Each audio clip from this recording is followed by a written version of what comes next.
I didn't know my life was about to split cleanly in two while I was heating canned beans on a camping stove inside a rented storage unit. The blue flame flickered weakly against the concrete walls, casting shadows that made the space feel smaller than it already was. A month earlier, this same life had included a house, a husband, 2 children, and a career I had spent nearly 2 decades building with my bare hands. Now it included a cot, a lantern, and a smell of cold metal and old cigarettes. My name is Marina Peterson. 6 months ago, I had what most people would call a complete life. A husband named Samuel, 2 children, Jason, 14, and Emily, 11, and a stable supervisor position at Blackwood Timber Company in Riverside, Pennsylvania. I managed 40 workers. I kept operations running smoothly. I showed up early, stayed late, and believed, naively, that loyalty mattered. Then everything disappeared. My marriage, my job, my children, my dignity.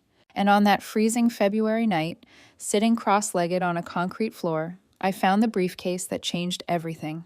It was wedged behind a stack of boxes labeled in my ex-husband's handwriting, things he didn't want but knew would hurt me to throw away. Photo albums, holiday decorations, my father's old tools.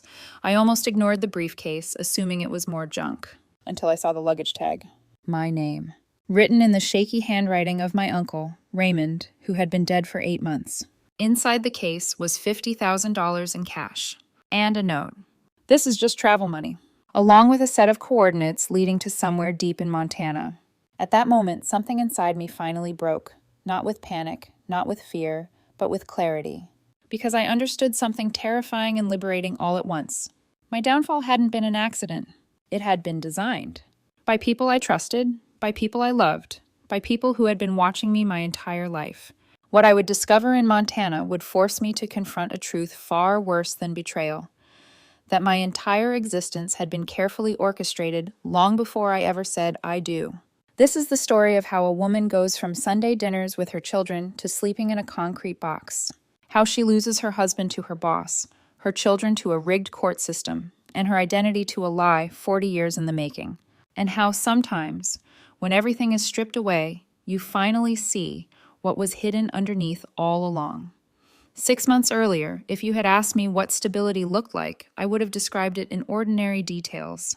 A yellow kitchen on Maple Street, a coffee mug warming my palms at 6:10 a.m., the mill whistle in Riverside blowing like a heartbeat, 7, noon, 5, so reliable you could set your life by it.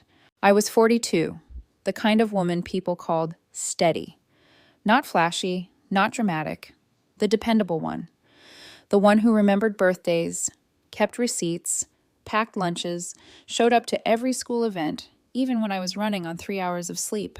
I had worked at Blackwood Timber Company since I was 24.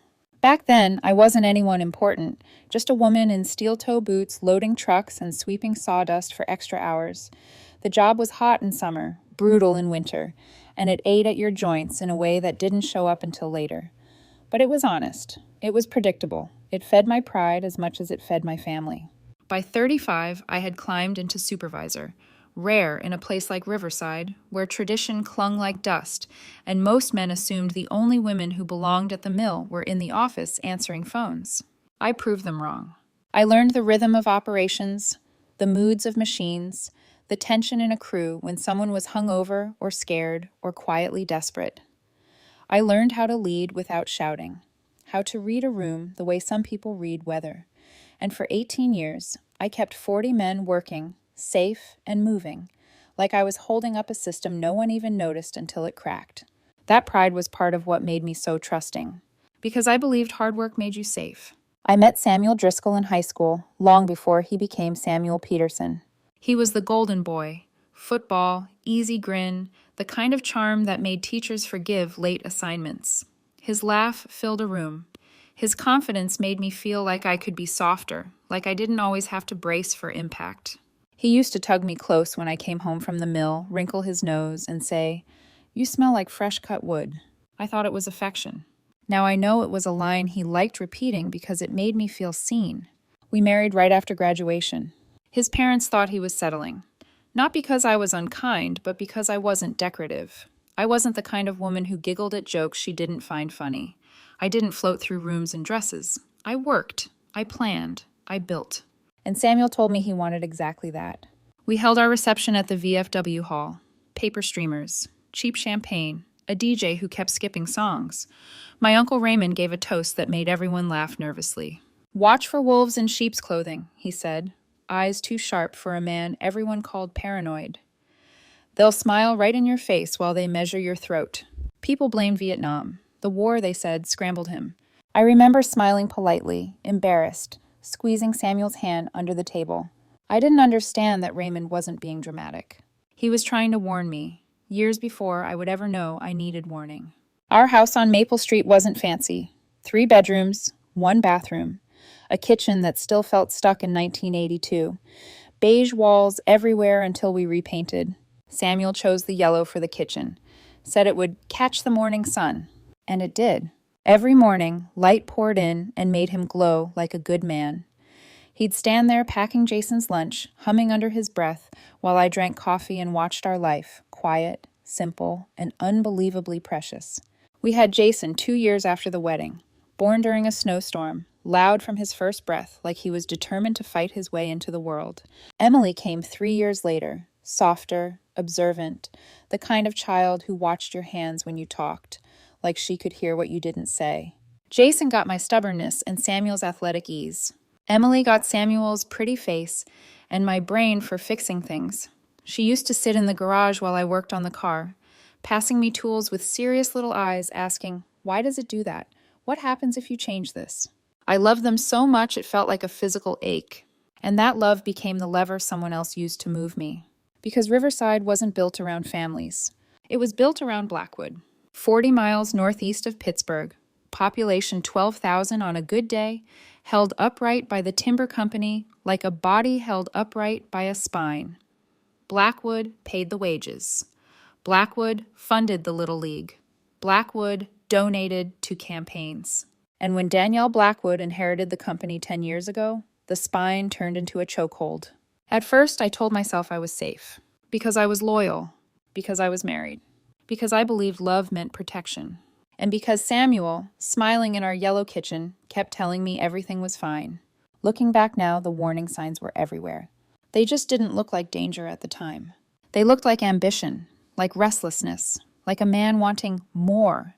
Samuel started changing in ways I couldn't quite name. Not all at once. Not enough to justify suspicion. Just enough to make me feel like I was constantly a step behind my own life. It began with the clothes. New shirts appeared in his closet. Soft fabrics. Expensive brands I knew we hadn't budgeted for. Shoes that cost more than my entire monthly grocery list. When I asked, he shrugged. "Bonuses," he said. "Networking. Danielle's been pushing for a more professional image." Danielle. Her name started slipping into conversations more often, casually, like it belonged there. Danielle says there might be opportunities coming. Danielle thinks I should aim higher. Danielle asked why we never travel anywhere interesting. I told myself it was harmless. I told myself it was normal for people to change in their 40s. But unease doesn't shout, it whispers. At company events, I started noticing the way Danielle watched Samuel, not openly, not carelessly, but with an appraisal that made my skin prickle. Her smile lingered too long. Her hand stayed on his shoulder a second past polite. Once, at a summer barbecue behind the mill, my foreman Pete leaned close while I was flipping burgers. "Boss," he muttered, eyes flicking toward Danielle across the yard. "That woman looks like she's already decided what she wants." I laughed it off, because laughing was easier than thinking. Samuel didn't step away when Danielle stood too close. He didn't notice, or pretended not to notice, when I stopped laughing. At home, the complaints began. The house was too small. The vacations were boring.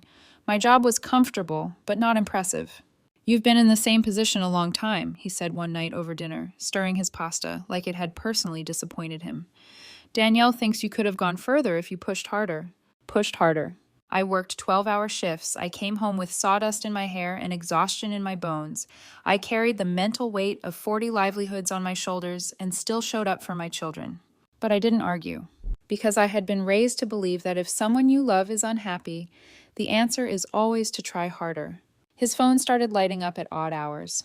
He turned it face down at the table. He stepped outside to take calls, even in winter. When I asked, he said, "Work stuff." And when I pressed, gently, carefully, like touching a bruise, he accused me of being insecure. Not everything is about you, Marina. I swallowed the sting. Because he was right about one thing. I wasn't the center of his world anymore. I just didn't know who was. Uncle Raymond used to call once a year, usually around Thanksgiving, his voice gravelly and intense, like every word cost him effort. "They're watching," he said more than once, Blackwood especially. "That family never forgets a debt, or forgives one." I told him he was paranoid. Everyone did.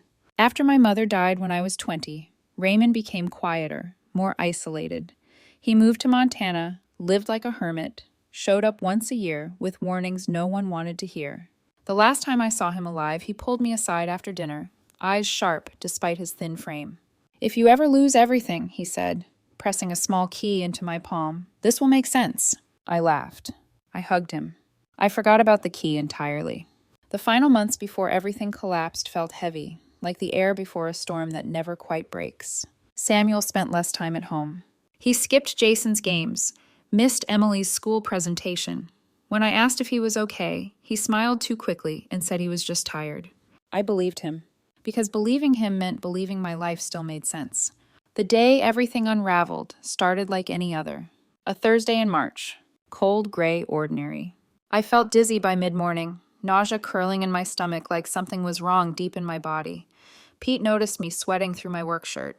"Boss," he said, frowning, "you look like death warmed over. Go home before you drop." I almost didn't. But I did. And that decision, leaving work early, became the crack the truth poured through. Because 12 minutes later, as I turned onto Maple Street, I saw a silver Mercedes parked in my driveway. A car that cost more than I made in 2 years. Sitting where my life was supposed to be safe. At the time, I told myself it had to be something else. An accident, a meeting, an emergency. Because the truth was too ugly to name. And once you hear your own life laughing without you, there's no pretending left. I parked on the street instead of the driveway. I don't know why. Instinct, maybe. Or the quiet part of my mind trying to slow what was already inevitable. The house was locked. That alone was wrong. In Riverside, people didn't lock doors during the day. Not on Maple Street. Not when kids rode bikes from yard to yard and neighbors waved from porches like nothing bad had ever happened there. I stood on the front step with my key in my hand, heart beating too fast, telling myself there was an explanation. And then I heard it. Samuel's laugh. Not his polite laugh, not his work laugh, the one he used when he was relaxed, when he felt wanted. It floated down the stairs from our bedroom like a betrayal with a voice. I stepped inside and closed the door quietly behind me, my body moving on autopilot while my mind screamed for me to leave. 3 steps into the hallway. 4. I stopped at the base of the stairs. There were 2 voices now. Samuel's and Danielle Blackwood's. The woman who owned the company that owned this town. The woman whose name had been sitting too comfortably between us for months. The smart thing would have been to turn around. To walk out, get a lawyer, protect myself before confronting them. But there are moments in life where survival instincts and dignity collide, and dignity loses. I climbed the stairs. Each step felt like wading through wet cement.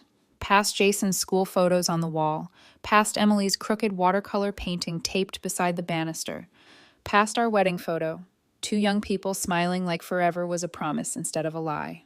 The bedroom door was half open. Danielle sat on my side of the bed, pulling on her shoes like she belonged there. Samuel stood near the vanity, wearing a silk robe I had never seen before. Dark, expensive, and completely wrong in that room. For a second, no one spoke. The silence was loud enough to hurt. "Hello, Danielle," I said. My voice didn't shake. I didn't recognize it. Danielle looked at me like I was an inconvenience, like an employee who had walked into the wrong meeting. She stood, grabbed her jacket, and brushed past me without meeting my eyes. "We'll discuss this at work tomorrow," she muttered. I'm sorry, not this isn't what it looks like. Just logistics." Samuel didn't move. He sat at the vanity, the one I had bought him for our 10th anniversary, and began brushing his hair slowly, deliberately, like we were about to talk about groceries. "How long?" I asked. "Does it matter?" he replied. Each stroke of the brush felt like a slap. "Our kids sleep in this house," I said. "Jason and Emily." He turned then, and whatever warmth I thought I had known evaporated. "Your kids?" he said, eyes cold. "Jason doesn't want your life, Marina. Working yourself into the ground for nothing.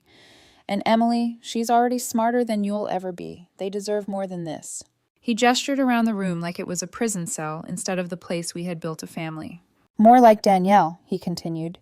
She's taking me to Europe next month, buying me a condo downtown, showing me what life actually looks like when you stop settling. I felt something tear inside me, not rage, not tears. Something quieter. Something final. Look at you, Samuel said, tightening the robe. 42 years old, and you peaked as a supervisor at a lumber mill. Is this really what you dreamed about? I swallowed. I dreamed about raising our children together, I said softly. With someone who loved me. He laughed. Not kindly. The person you love never existed, he said. I played a role. I was good at it, for a while, but I'm tired of pretending this is enough. I left without screaming. I didn't throw anything.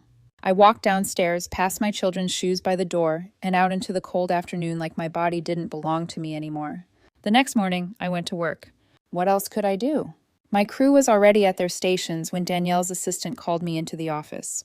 Danielle sat behind her father's old desk, polished walnut, carved from a single tree like some kind of monument. We're making some changes, she said, eyes never leaving her screen.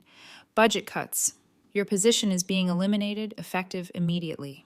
I've been here 18 years, I said. And you've been compensated, she replied. Security will escort you out. Sign this, and you'll get 2 weeks' pay. 2 weeks. For 18 years. I signed. Because no job meant no lawyer. No lawyer meant no chance of seeing my children. As security walked me past men I had worked beside for nearly 2 decades, I saw Pete watching from the floor. He shook his head slowly. At least someone still saw me as human. The divorce papers arrived a week later. Samuel had hired the best lawyer in 3 counties. He wanted the house, the kids, support from a woman who no longer had an income. And the judge, coincidentally funded by Blackwood donations, decided I was unstable. One punch in a garage wall after being served papers erased 18 years of restraint. By the time I slept in my truck for the first night, my life had already been legally erased. I just hadn't felt the cold yet. Shock doesn't arrive the way people imagine. It doesn't knock you flat. It doesn't scream. It settles in quietly, like frost creeping across glass, until everything you touch feels numb. For the first few days after losing my job, my marriage, and my children in rapid succession, I moved through the world like I was underwater. Sounds were muffled, time stretched and snapped unpredictably. I'd stare at a wall for an hour and swear only minutes had passed. I kept telling myself I needed to stay calm. Calm people make better decisions. Calm people don't lose custody forever. So I swallowed everything. The rage, the humiliation, the instinct to drive back to Maple Street and demand my life back. Instead, I focused on logistics. Where to sleep, what to sell, how long my savings would last. The first night in my truck, parked behind a closed grocery store, I didn't sleep at all. I lay there listening to the tick of the cooling engine and the sound of my own breathing, trying to convince myself this was temporary. Just a setback, just a phase. I showered at Planet Fitness the next morning. $10 a month for the illusion of normalcy. I stood under hot water longer than I should have, letting it pound against my shoulders until my muscles gave up pretending they were fine. When I looked at myself in the mirror afterward, I barely recognized the woman staring back. My eyes looked hollow, older, like something vital had been quietly removed. I replayed every conversation with Samuel in my head, searching for the moment I should have known. Had I ignored signs? Had I been blind or just convenient? I blamed myself in small, precise ways. If I'd pushed harder at work, if I'd dressed differently, if I'd wanted more. The storage unit came after the truck. After friends stopped answering text, after couches became uncomfortable, after sympathetic smiles turned into awkward silences. The unit was climate-controlled, 5 by 10, concrete walls that echoed when you moved too fast. I told myself it was practical, temporary. I arranged my possessions like furniture, cot against one wall, bins stacked neatly, my father's old tool chest doubling as a table. I learned how to make meals on a camping stove, how to keep my presence invisible enough that no one asked questions. At night, the loneliness crept in hardest. I'd lie on the cot staring at the ceiling, thinking about Jason's laugh, Emily's serious questions, the way my kids used to pile onto the couch on movie nights, feet tangled, arguing over popcorn. The court order said they couldn't talk to me. Not until things were stable. Stability, it turned out, was a moving target designed to stay just out of reach. I went over the hearing again and again in my head. The way Samuel's lawyer spoke calmly while describing me as volatile. The way the judge nodded when Danielle's name came up in passing. The way my single moment of grief-fueled anger erased a lifetime of consistency. I had never raised my hand to anyone, never screamed at my children, never missed a parent-teacher conference, never missed work without cause. None of it mattered, because the story they told was cleaner, easier, and I didn't know how to fight it. The lowest moment came on a Tuesday night when I sold my wedding ring. I'd bought it myself years ago, after saving quietly so Samuel wouldn't argue about the cost. $2,000, a symbol I thought meant commitment. The pawn shop gave me $40. I stood outside afterward, the ring gone, my hand feeling lighter in a way that hurt more than the weight ever had. That night, heating beans in the storage unit, my phone buzzed. A text from Samuel. "You'll die poor and alone if you keep this up." I stared at the screen for a long time. Then I turned the phone face down and went back to eating. Because somewhere deep inside, beneath the shock and grief and self-blame, something stubborn was still alive. A quiet voice asking questions I hadn't dared ask before. Why was Samuel so prepared? How could he afford that lawyer? Why did everything fall apart so efficiently? And why, after 18 years of loyalty, did it feel like my life had been dismantled by people who knew exactly where to apply pressure? I didn't have answers yet, but the numbness was starting to crack. And when numbness breaks, something else takes its place. Awareness. That was the night I decided to go through the boxes Samuel had dumped into the storage unit during the divorce. Not for closure. For understanding. Because I needed to know if I'd really lost everything, or if something had been taken from me on purpose. I told myself I was just organizing. That's the lie people like me tell when they're afraid of what they might find. The boxes Samuel had dumped into the storage unit were stacked carelessly, like they were trash instead of fragments of a life. Things he didn't want, but knew I would hesitate to throw away.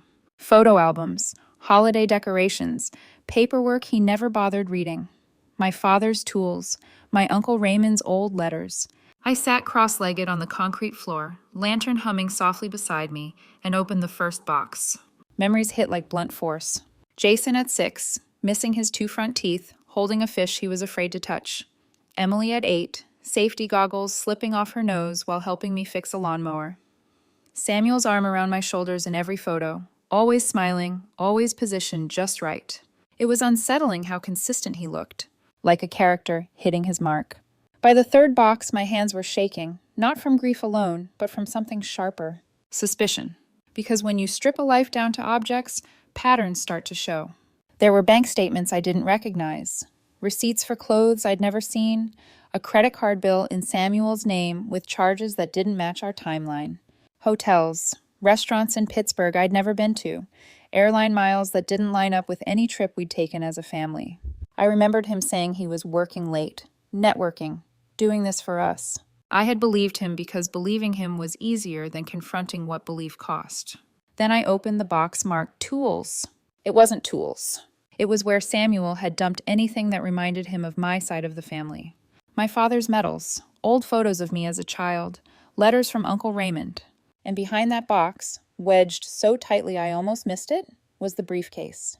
Brown leather, scuffed edges, a combination lock scratched from years of use. My name was written on the tag, in Raymond's handwriting. My stomach dropped. Raymond had been dead 8 months. I tried the lock anyway. Birthdays, anniversaries, Jason's birthday, Emily's. Nothing. My hands moved without thinking. I grabbed a screwdriver from my father's tool chest and pried until metal gave way with a sharp pop that echoed through the unit like a gunshot. Inside, money. Stacks of hundreds wrapped neatly in bank bands. I counted once, twice, a 3rd time because my hands were shaking too badly to trust myself. $50,000. More cash than I had ever seen in one place. Underneath it was a folded sheet of yellow legal paper. Raymond's handwriting, shaky, uneven, unmistakable. Marina, if you're reading this, you've lost everything. Good. My breath caught. A woman can't rebuild until the foundation is cleared. This money isn't charity. It's travel funds. You're going to need it. There were coordinates written beneath the sentence. Montana. And then the words that changed how I understood my entire life. Your father didn't die in an accident. I read the letter 6 times. By the 4th, my stomach hurt. By the 6th, I couldn't feel my hands. Raymond wrote about mineral rights my father had refused to sell. About Blackwood Sr., about threats that had been disguised as business disagreements, about a mill accident that had been closed too quickly. And then, there are things you don't know about Samuel. I folded the letter slowly, my pulse roaring in my ears. The escalation wasn't loud. It was surgical. Everything that had happened, the affair, the firing, the custody ruling, suddenly felt less like chaos and more like execution. Too clean, too coordinated, too prepared. I thought about the judge, the lawyer Samuel somehow afforded. The way Danielle had spoken to me like this was always going to end one way. I sat there until the lantern dimmed, staring at the concrete floor, my entire sense of self unraveling. This wasn't just betrayal. It was planning. And when planning stretches back decades, it means someone was patient enough to wait for you to grow comfortable. The next day, things got worse. Pete stopped by the storage facility. He didn't know I was living there, thought I was just picking things up. "People are talking," he said quietly, hands shoved into his jacket pockets. "Danielle's telling folks you snapped, that you were unstable long before the divorce, says firing you was a safety issue." I nodded, my jaw tight. "And Samuel?" Pete hesitated. "He's been seen around town acting like a victim, says you were controlling, cold, obsessed with work." The lies were spreading. Efficiently. Friends I'd known for 20 years stopped returning calls. Parents at Emily's school crossed the street. The story had already been decided, and I wasn't the one telling it. That night, I reread Raymond's letter again and again. He mentioned a cabin, documents, proof. He mentioned Montana like it wasn't just a place, but a door. The money on the cot beside me felt heavy now. It could fix everything on the surface. An apartment, a lawyer, a chance at shared custody. But Raymond hadn't hidden this to fix the surface. He had hidden it for a reckoning. The escalation wasn't just external anymore. It was internal.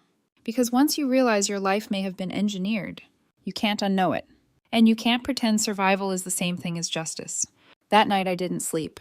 I stared at the ceiling of the storage unit, listening to distant highway noise, thinking about my father, about what he might have died protecting, thinking about my children growing up believing their mother was unstable, thinking about how calm Samuel had been while everything burned.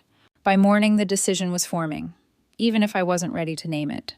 The woman who heated beans on a camping stove was disappearing, and something sharper was taking her place.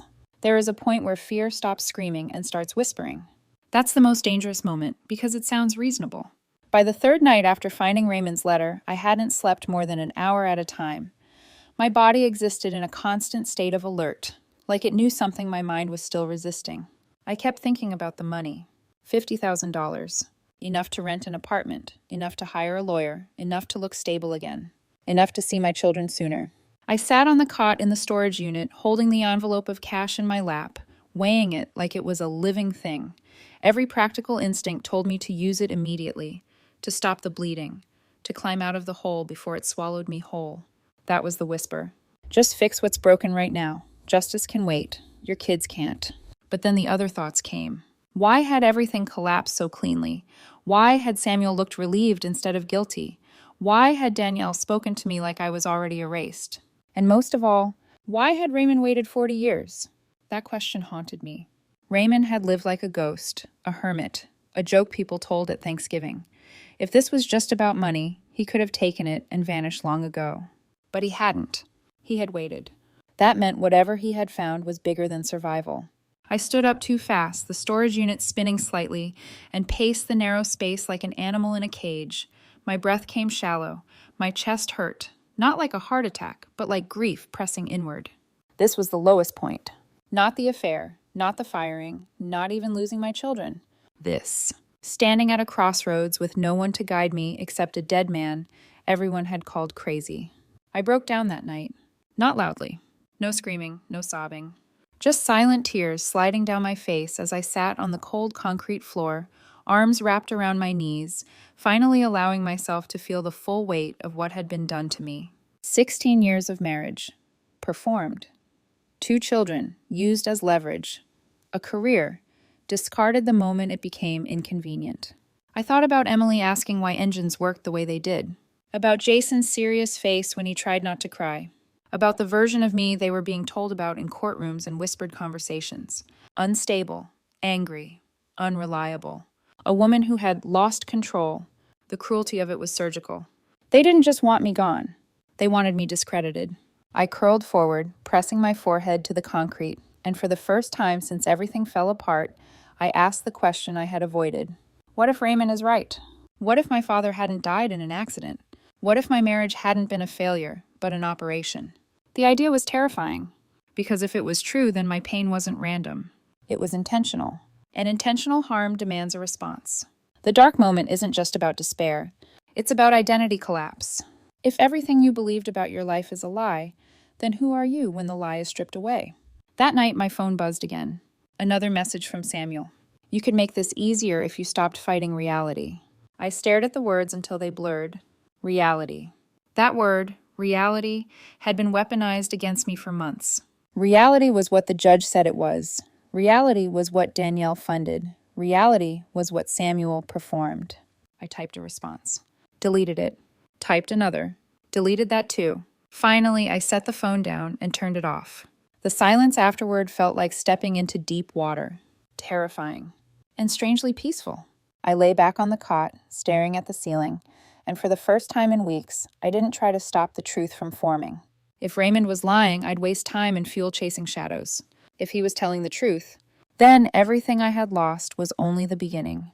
The thought should have broken me. Instead, it hardened something inside my chest. Because I realized something simple and brutal. They thought I was finished. They thought stripping me of my job, my reputation, my children, and my home would make me disappear quietly. They had underestimated one thing. I had nothing left to lose. At dawn, I stood in the cold storage unit, packed the cash carefully into my bag, and folded Raymond's letter one last time. My hands were steady. Fear was still there, but it no longer owned me. I didn't know exactly what waited for me in Montana, but I knew this. Whatever had been hidden for 40 years could no longer survive daylight. And I was finally ready to follow a dead man's map. The decision didn't feel dramatic. It felt inevitable.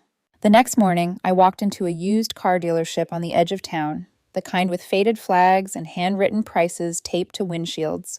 The salesman didn't ask questions when I paid $8,000 in cash for a used Ford F-150.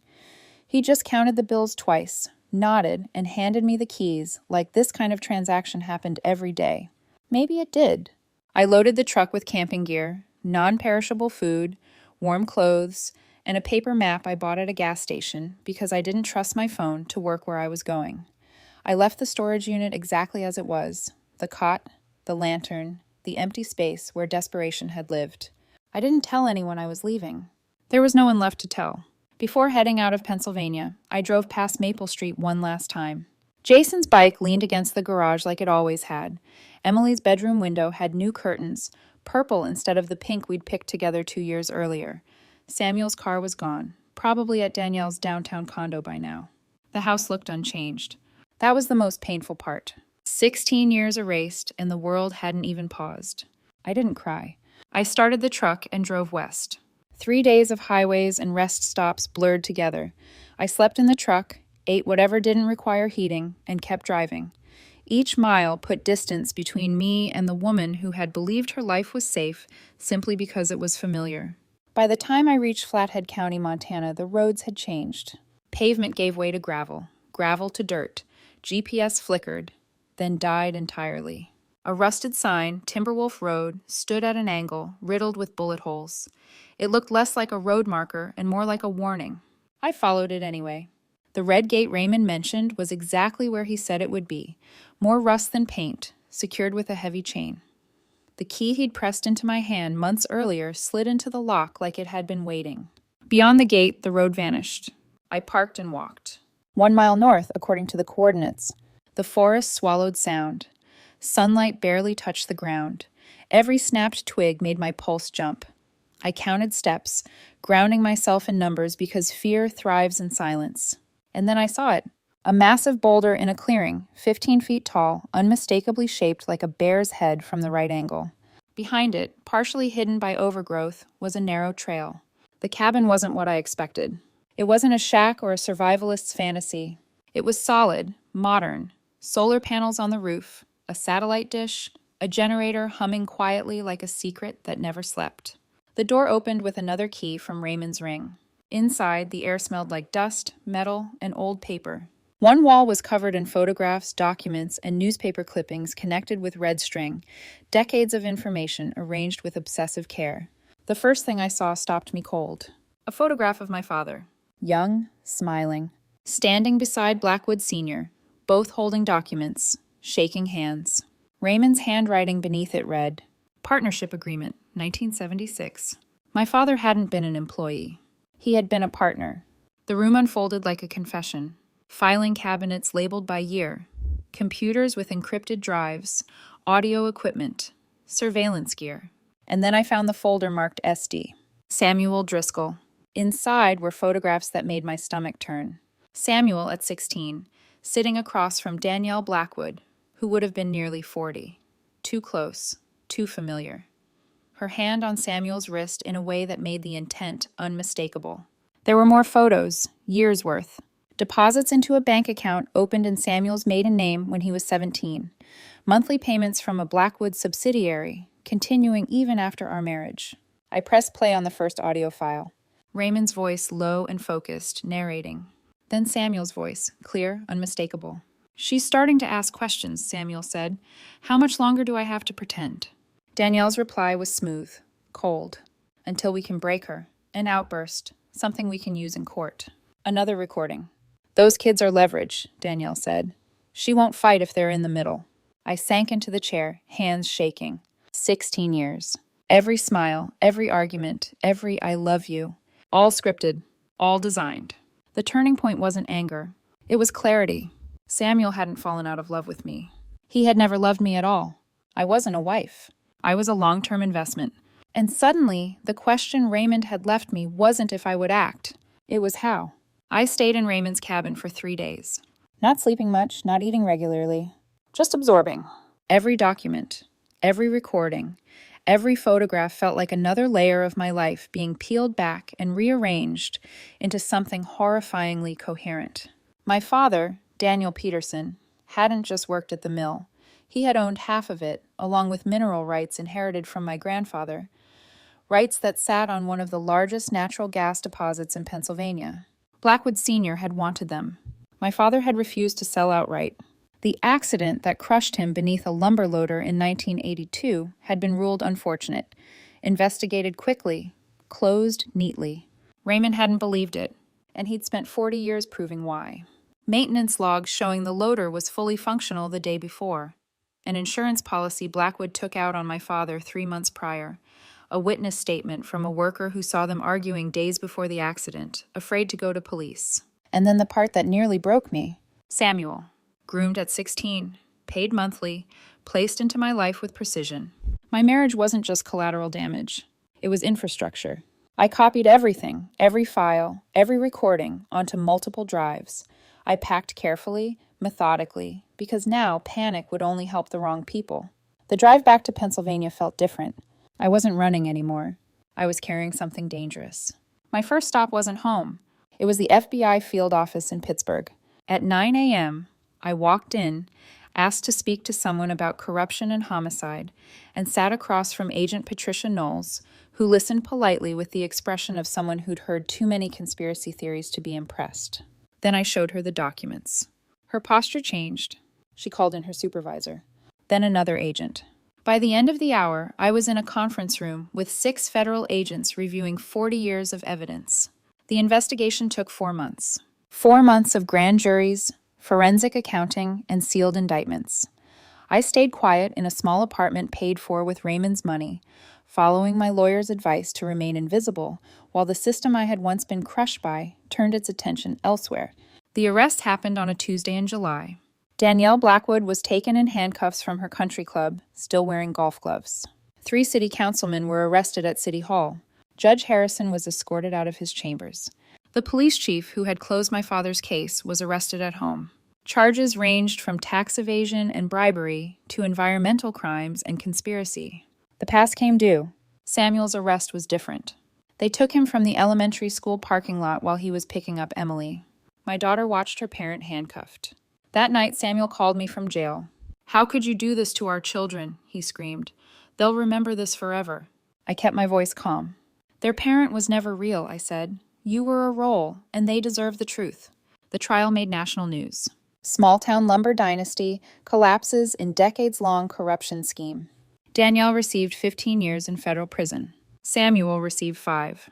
The others raced to testify. And then came the part I had waited for the longest. I got my children back. Not immediately, not easily. Jason wouldn't look at me at first. Too tall now, too angry. Emily ran into my arms and cried, asking if her parent had ever loved us. People can do terrible things and still love their children, I told her, but that doesn't excuse the harm. Therapy followed. Slow rebuilding. Truth spoken carefully. The storage unit still exists. I still pay for it. Sometimes I sit there just to remember, because I didn't win by destroying anyone. I won by surviving long enough to expose the truth. The old version of me died quietly in a storage unit.